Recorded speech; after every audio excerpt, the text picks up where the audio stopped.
আসসালামু আলাইকুম। আজকে আমি শসা দিয়ে ভিন্ন স্বাদের একটা রেসিপি বানিয়ে দেখাবো তোমাদেরকে। আপনারা এইভাবে খান কিনা অবশ্যই জানাবেন। আমি নিয়ে নিছি শসা, টমেটো, পেঁয়াজ, কাঁচামরিচ আর মসুর ডাল দিয়ে রান্না করব, তাই 1 কাপ পরিমাণের মসুর ডাল। এগুলো আমি খুব ভালো করে খোসা ছাড়িয়ে পরিষ্কার করে নেব।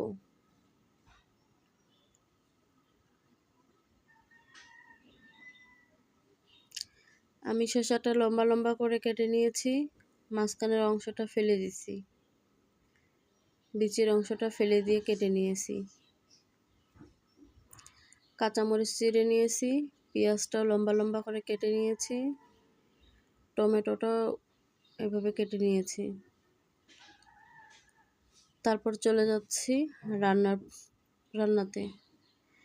একটা কড়াই বসিয়ে দিছি, কড়াইয়ের মধ্যে দিয়ে দেব এখন রান্নার সাদা তেল পরিমাণ মতো।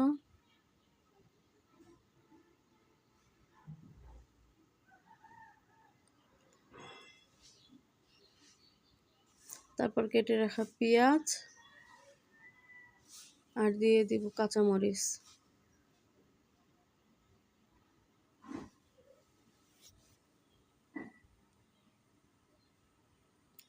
দিয়ে ভালো করে নাড়াচাড়া করে নিব লাল কালার হওয়া পর্যন্ত।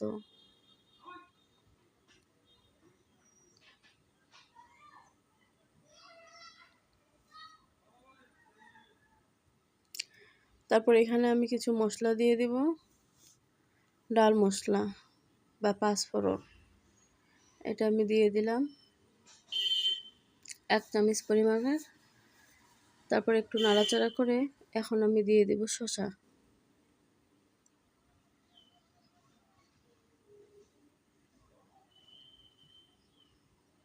আমি সব শসাগুলো দিয়ে দিলাম,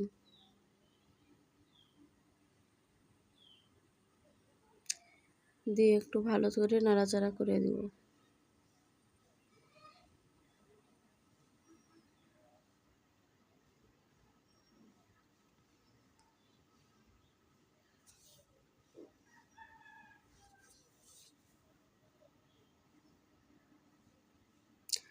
তারপর এখানে দিয়ে দিচ্ছি লবণ 2 চামচ পরিমাপের।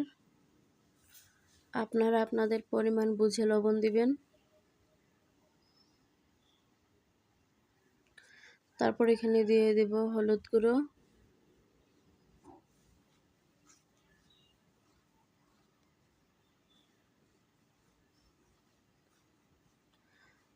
তারপর এখানে দিব মরিচ গুঁড়ো। লবণ দেওয়ার কারণে দেখেন শসা থেকে পানি বের হয়ে আসছে। এখন একটু ভালো করে কষিয়ে নিব।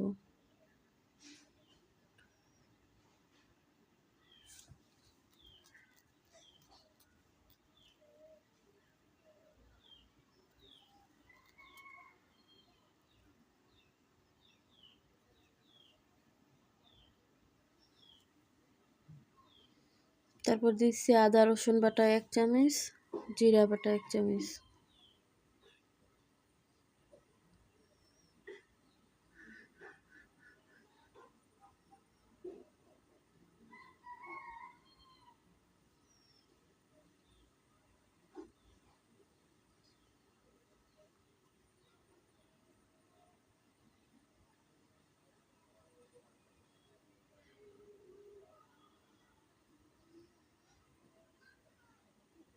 পানিটা শুকিয়ে আসা পর্যন্ত আমি কষিয়ে নিলাম।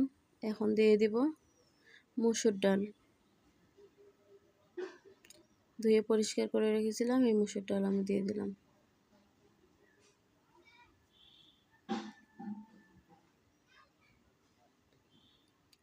দিয়ে একটু ভালো করে কষিয়ে নিব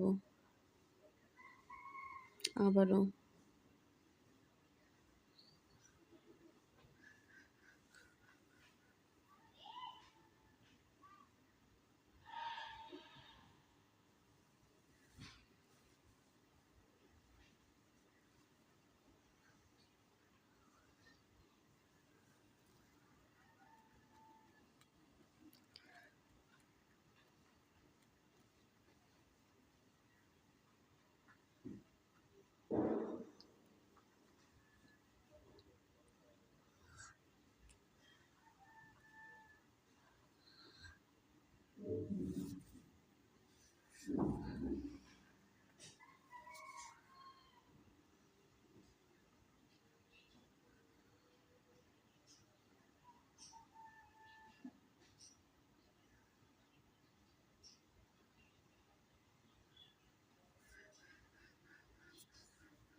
কষিয়ে নিয়েছি 15 মিনিটের মতো। এখন আমি পানি দিয়ে দিব। বাটি দিয়ে 2 বাটি পানি দিয়ে দিব।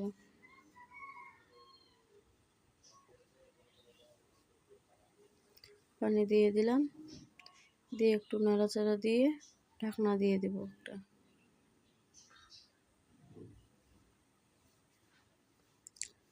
দিয়ে দিচ্ছে টমেটো, কেটে রাখা টমেটোটা দিয়ে দিলাম। এখন একটা ঢাকনা দিয়ে দিব।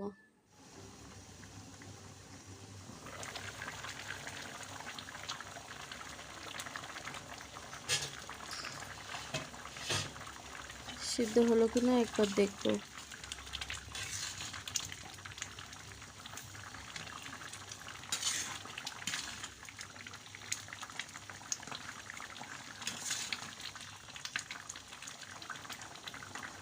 মসুর ডালটা সিদ্ধ হয়ে গেছে, শসাটা অনেক সুন্দরভাবে সিদ্ধ হয়ে গেছে।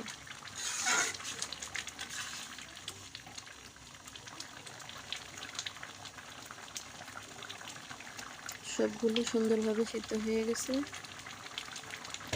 এখন লবণটা একটু টেস্ট করে নিচ্ছি। লবণটা আমার কাছে ঠিক আছে।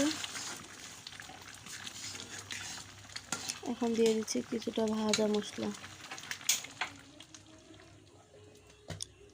ভাজা মশলা দিয়ে একটু নাড়াচাড়া করে দিব।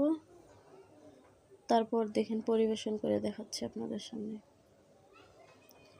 এই যে দেখুন কেমন হয়েছে। আমার রান্না যদি আপনাদেরকে ভালো লেগে থাকে বাসায় অবশ্যই একবার ট্রাই করবেন। আর কোথা থেকে আমার রান্না দেখতেছেন অবশ্যই জানাবেন। আসসালামু আলাইকুম।